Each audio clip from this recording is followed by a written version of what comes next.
At the top of your career, you were making how much? 200,000. And how did you feel at the time? Empty. From the outside looking in, it looked like I, had it all. The car, the wife, the house. I hated it. I turned to alcohol so I wouldn't feel. I was emotionally and mentally bankrupt. My name is Romain, and for the past 10 years, I've been on a quest to tackle America's toughest personal finance situations. Leveraging my Ivy League master degree and personal experience, I've found solutions for what seems impossible. In 1 year, you can completely be in a different spot. Are we ready to take action? Yes. Will this be the one I cannot solve? Let's see what happens. All right, Robert, let's look at your profile. So you are 55 years old, you're originally from Georgia, you currently live in Las Vegas, and you work blue-collar job right now. Is that accurate? Yes. Looking at the way you've rated your personal finance from chilling to Mayday, Robert, you rated yourself as yikes. What's going on? Well, used to be an executive chef. I went from living the American dream to sleeping on cardboard in about a week. So you were, at some point, as you mentioned, an executive chef for some pretty renowned restaurants in New York City. In New York and the Hamptons. And in a matter of a week, the American dream kind of flopped on itself to you living in the street for how long? About 2 years. 2 years on cupboard. Wow, okay. So walk me through chronologically, briefly, kind of what happened. What was your life? My life's always been a bit of a struggle. Growing up, we didn't have money. My mom had a habit of looking to guys for her solutions. So by the time I was in 8th grade, I was in 6 different schools in 3 different states.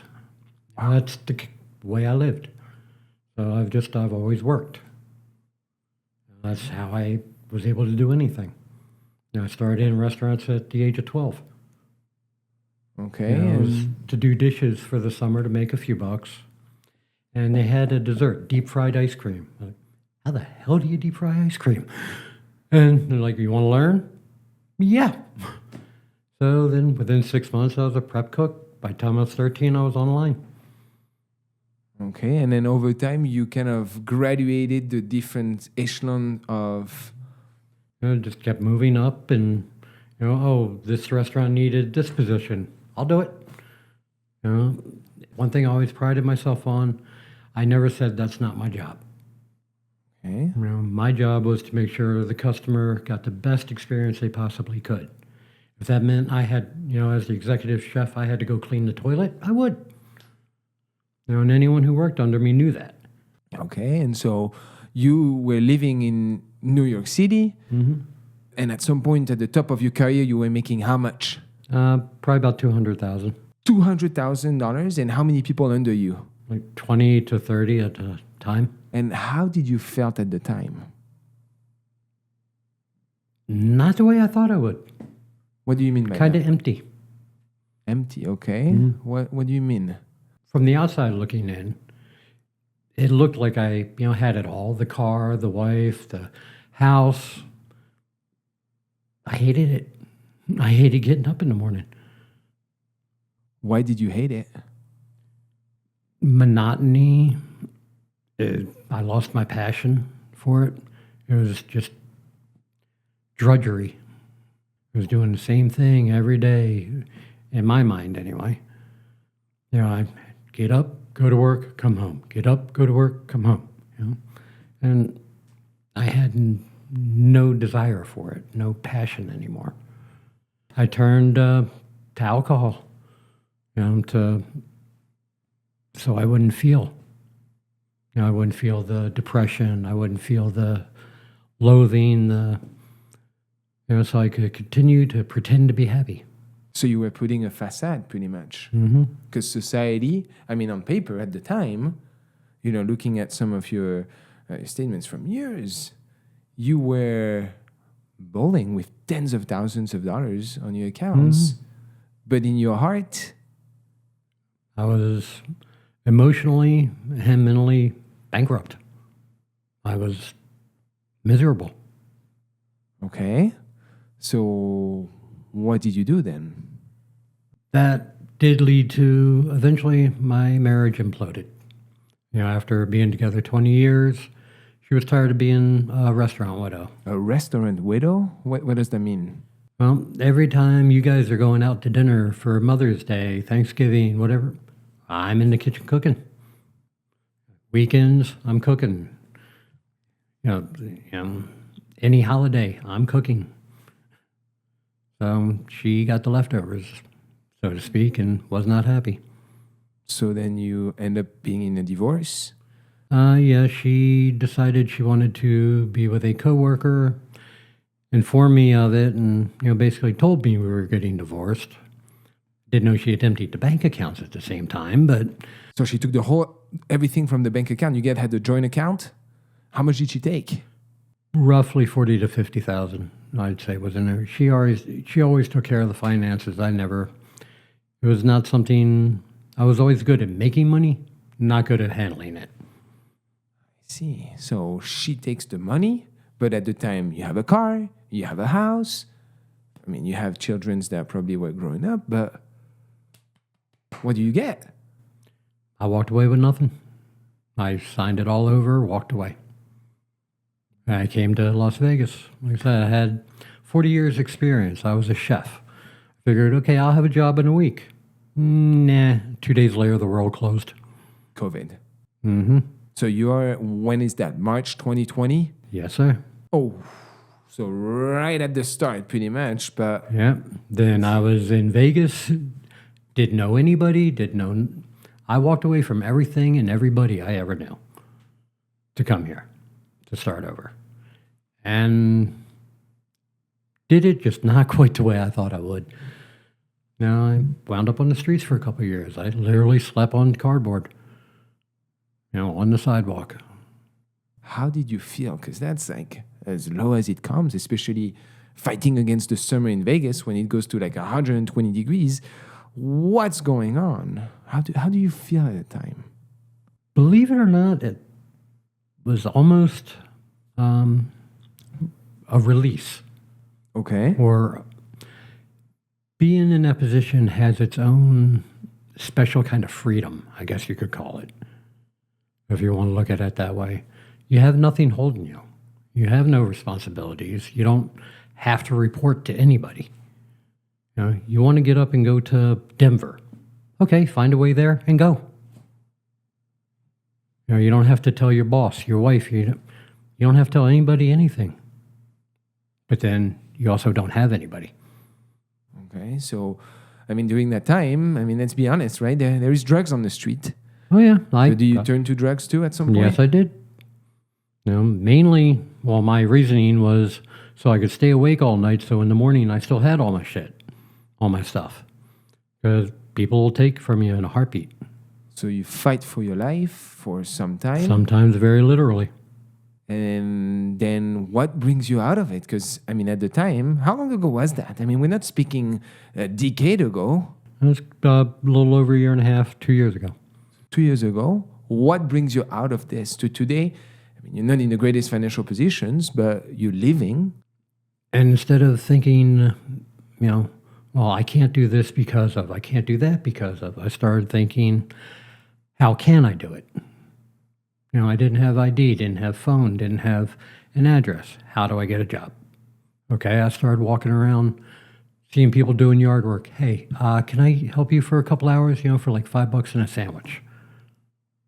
And eventually somebody let me, then somebody else, and then I went, the same guy a few different times to the point it got bigger and bigger jobs with him.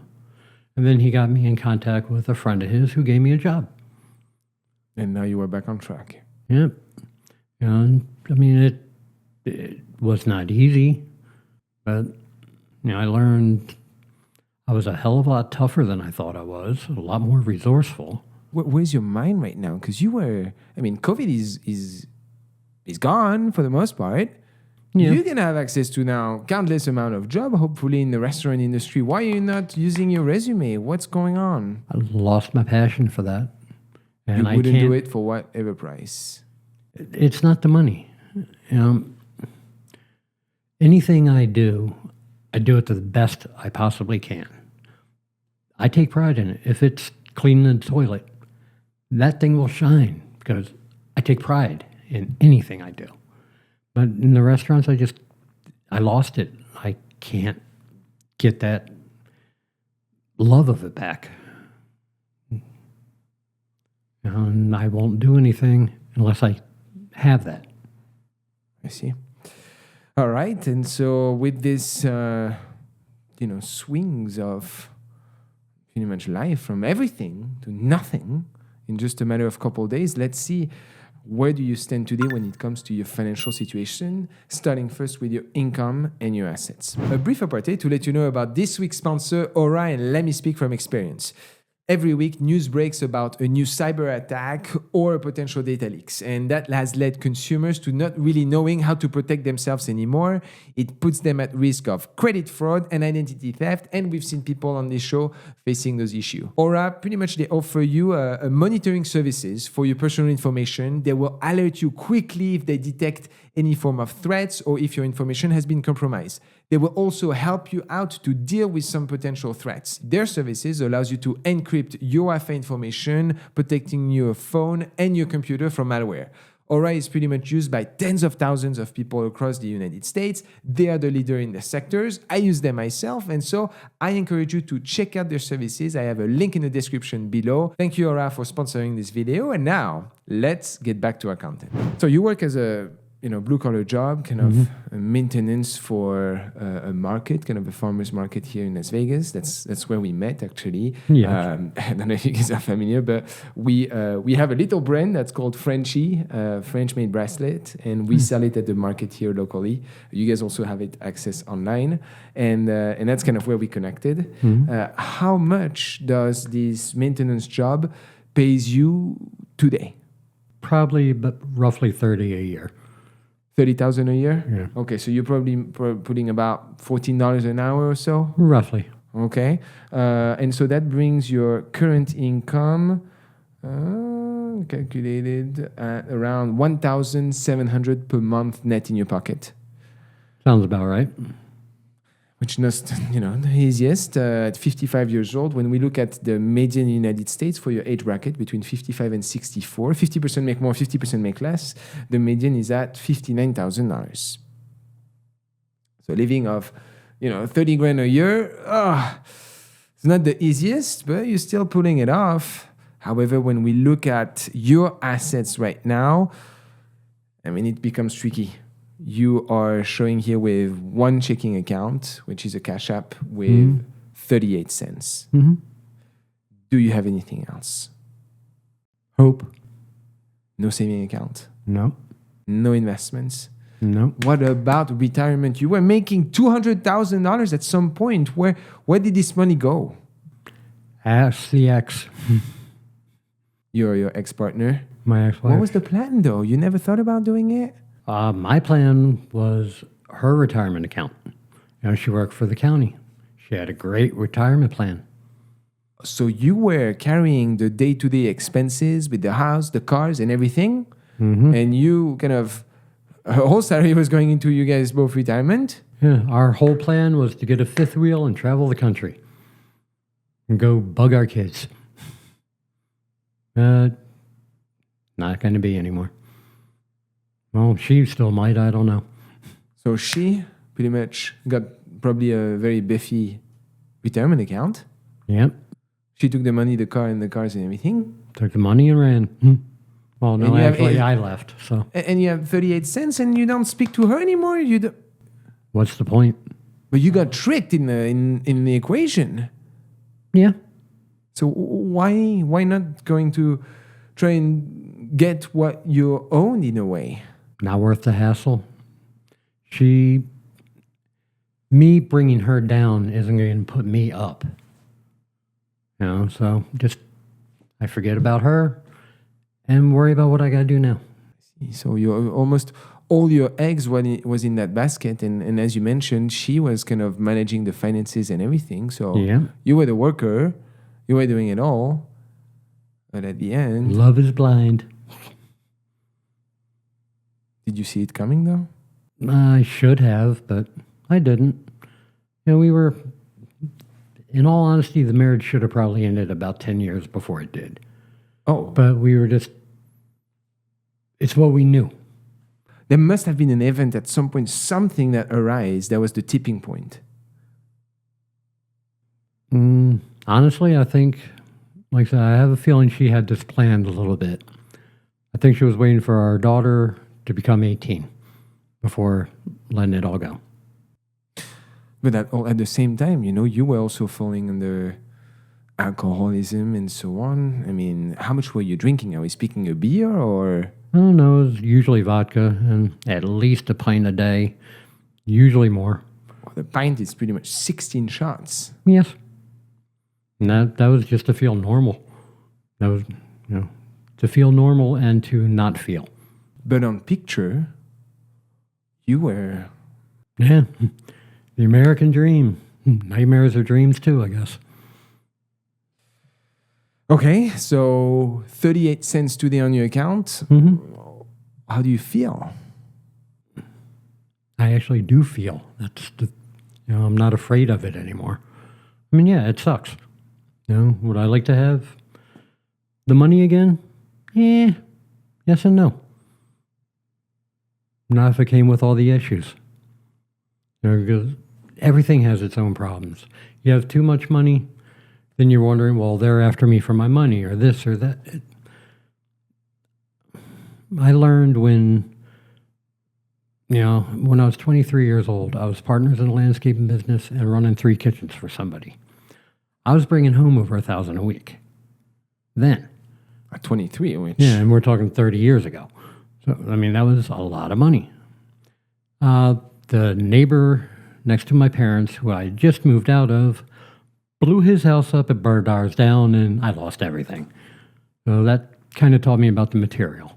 Like, it's nice, it doesn't mean anything.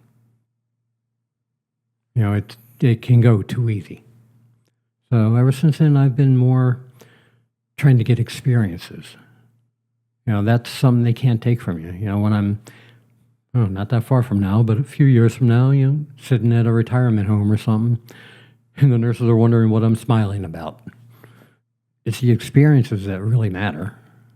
I mean, yes, money's a necessity. It's not everything. Because you've lived both worlds now. Yeah. In almost extremes, in a way. Oh, yes. Very, not in a way, it was very much literally extremes. Within a few days, had a house, car, everything, white picket fence on Long Island, to sleeping on the streets of Las Vegas on cardboard in 4 days. I mean, you have kids, you probably have a family. Mainly the reason I signed off on everything and didn't fight. Because that would have affected them and taken away from them. I signed over my pop's house up at upstate New York. I helped build the house. I signed it over to my daughter, so she could have it. So she lives in that house right now? When he passes, yeah. Oh, your father's house? Yep. I don't talk to him either. No, honestly, I don't know if he's alive or dead right now. Because the only person in my family I talk to is my oldest. And does she know you about your situation? Yes. And? Well, not much she can do. She's trying to make her own way in life. She's 27 years old. Her and her fiance or whatever, they have 3 kids, and she's got bills, she's got responsibilities. So you're on your own? Yeah. Okay. And I'm okay with that. All right. Let's see how we transition that. You bring me to, tough grounds here. How are we going to bring you back on track? Although in a way, you've made it work your way. As we transition into your expenses and your debt. I mean, my friend, you don't have as many expenses as anyone looking at your statement. I mean, your statements are kind of cash out receipts at this point. You're not really partaking in the system in a way. You have rent, food, and a little bit of casino, but almost nothing. Rent here, looking at your recent statement, you're paying about 4 to 5 a month right now. 400 or 450 Yeah. or so. Okay, how are you pulling that in Vegas? I mean, 450 is a good price for it. Well, I stay with my nephew and his family. I'm helping them. They just had their third child. The oldest is 4. So, So you 4, kind of 2, and 3 months. A friendly babysitter in a way. Uncle Nanny. There you go. And then looking at your rest of your expenses, you're also spending on food, but again, not crazy. I don't see delivery. I don't see Starbucks and BS. I mean, you can't really afford that. About $400 or so. Yeah, roughly. And then sparkly, you also have a little bit of entertainment, spending a little bit at the casino, but again, very limited. How much would you say you spend? I'll go in and I'll spend what, $5, $10. It's $5, yeah. and just sit there. That's again for the experience. Oh, the experience. Just something to do. Hey, I win. I don't. I see. I did hit like a week or so ago. They got mugged.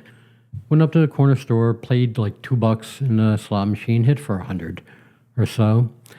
I guess somebody else saw that, and on the way home, next thing I know, I woke up, the head hurting and pockets empty.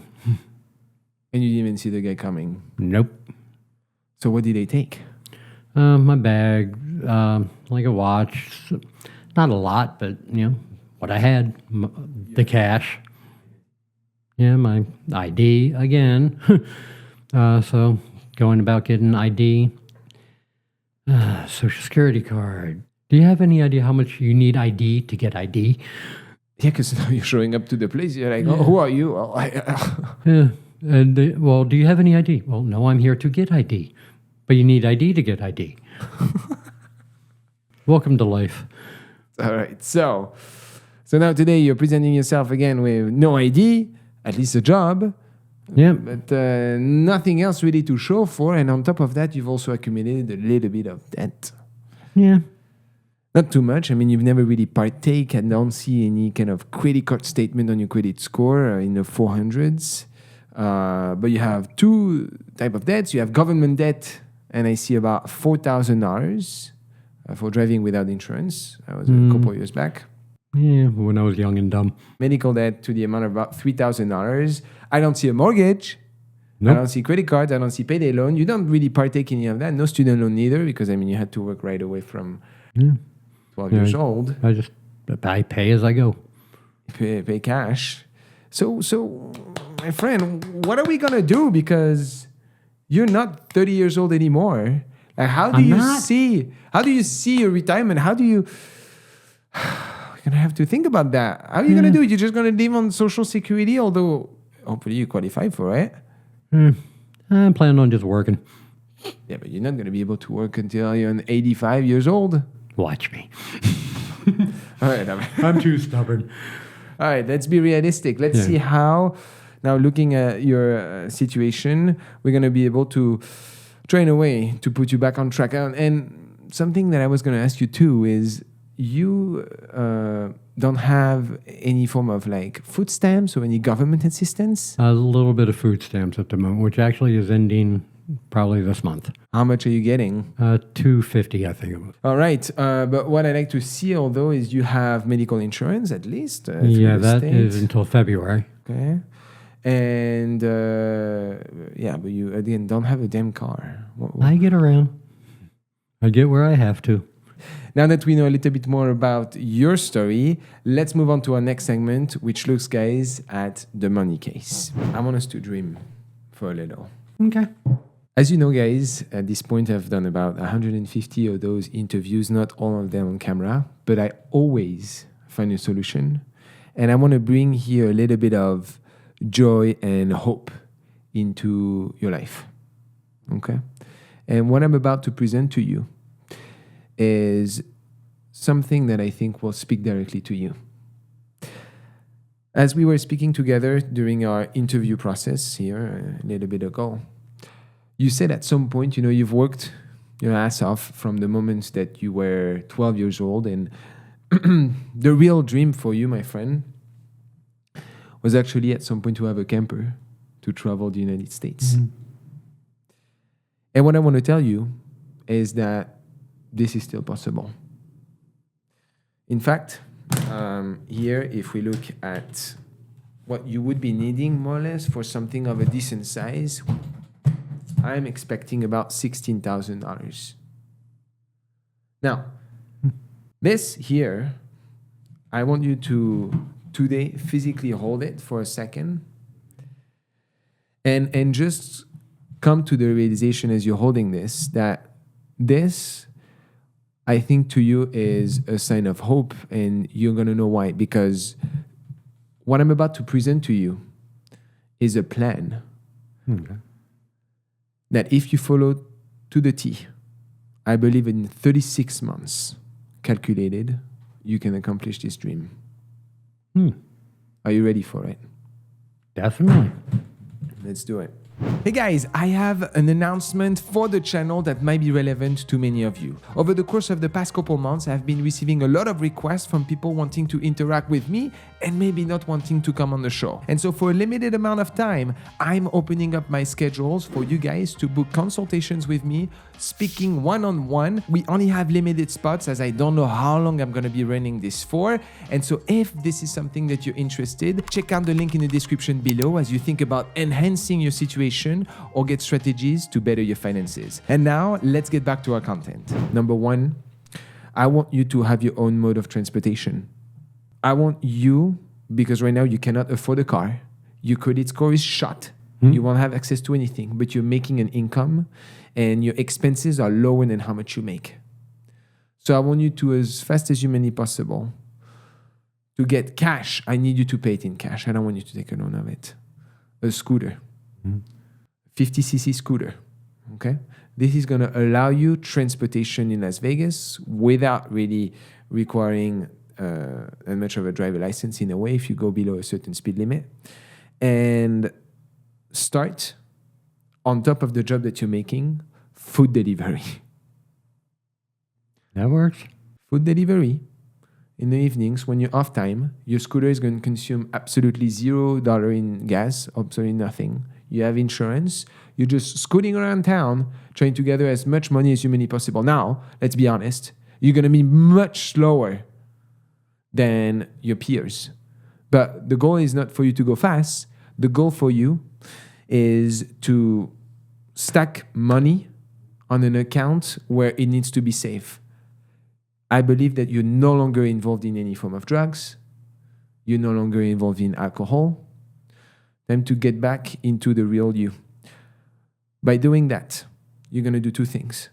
You're going to maintain your job as much as you can right now. You're going to go food delivery on an asset that's already paid. I need you to open what is called a Fizz card. This is going to be a kind of a debit card that allows you to build credit without running the risk of running and overspending. You need no credit check, there is no interest. It's a very safe card. And we have a link in the description. I really enjoy their products because we need to build back your credit. Your credit is not shot. It's just you never used it. You never be part of the system. Because in a couple of years, my friend, I want you to be able to use that credit to potentially buy that RV. At some point, you're going to stack a little bit of money on the side, about $1,000 or $2,000. You're going to strive to get back your driver's license because I need you to upgrade and get a car. You're going to go on Facebook Marketplace. You're going to buy a $5,000 to $6,000 car, a Mitsubishi Mirage, and you're going to start driving for Uber and Lyft. By doing that, you're going to average about $20 an hour on a low miles per gallon car. And if you only drive about 60 hours a week, you can make an income of about $4,800 per month. Nice. At that point, you have a little bit of money on the side saved in an account. You have an asset with a car. You're working on your credit. You do that for a couple months, couple years. You drive the heck out of what you want as much as you can, averaging $20 an hour on your time. And in about 36 months or so, your credit is going to be established. You're going to be able to pay back some of that debt. you're going to have a little bit of savings for potentially a down payment, and you're going to buy yourself an RV. Cool. And that's now going to give you that independence. So you're going to have a house. You're going to have a house in a way. You're going to have a car. Okay? You're probably going to have to upgrade if you want to put an RV, but you're going to have a car. And I want you to be able to keep that nomadic lifestyle. But how do you make your money? Is that simply you can go location to location. And the biggest thing that you mentioned to me in your story is you want that freedom. By having that RV, you can have a pretty lightweight one and a car that doesn't pull too much. You can drive for Uber in all of the cities that you go around. So you maintain that traveling aspect. You maintain that freedom. You have your own house. You have your own source of income. And at that point, you're going to build an emergency fund. You're going to start putting money for retirement, because at this point, your expenses are going to be fairly low other than you working around, driving and traveling around. And you're going to have your situation in check with credit, with emergency fund, with retirement, with a place to stay, and you're set. 36 months, mathematically, if you play the game right and you grind it. Oh, I have no problem with that. If you notice, by highlighting this specific recommendation, I'm not asking you to shoot to the moon or anything, but I'm satisfying in your story what you mentioned were some of the most important components specific to you. So the question arises now, what would prevent you today from accomplishing this plan? Me. That's the only thing I see. But do you think that you have it in you to make it? Oh, definitely. Yeah, I got myself off the streets. I can do this. All right. Is there anything here that I've mentioned that you feel you can't do? Nope. All right. Do you shake my hand that you're going to take action? Most definitely, sir. Any final words that you may want to say to maybe an audience that's watching that maybe found themselves at some point to feel the way you used to feel, or in a tough financial spot? Instead of looking at all the reasons why you can't do something, look at how you can. Look at the ways to do it.